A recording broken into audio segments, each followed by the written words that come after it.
Buxoroning olis sho'l hududida 38-maktab joylashgan. Romitan tumanidagi bu maktab o'quvchilari ingliz tilini o'rganishni juda xohlashgan.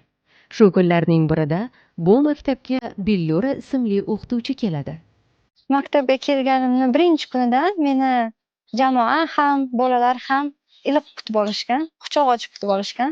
Sababi bu maktabda ingliz tili fani mutaxassisi 10 yil bo'lmagan. Billura maktabdan 250 kilometr uzoqlikdagi Kogon tumanida yashaydi va u Buyuk Britaniya davlatining juda mashhur universitetida tahsil olgan. Billura har hafta juda uzoqdan kelib, bolalarga dars o'tmoqda. Bolalar esa ingliz tilini qunt bilan o'rganib, yutuqlarga erishmoqdalar. Billura ustozim qisqa vaqt ichida meni tayyorlab, shu olimpiadada g'alaba qozonishimga sababchi bo'ldilar. Men ham kelajakda ustozim kabi ingliz tilini mukammal o'rganmoqchiman.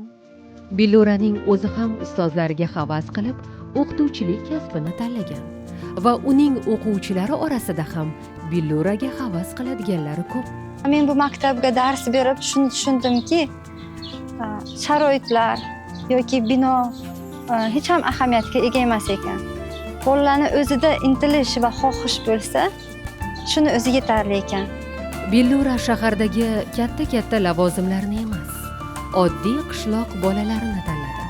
Shu sababdan bir necha kun oldin prezidentimiz Billuraga BYD Chazor mashinasini sovg'a qildi.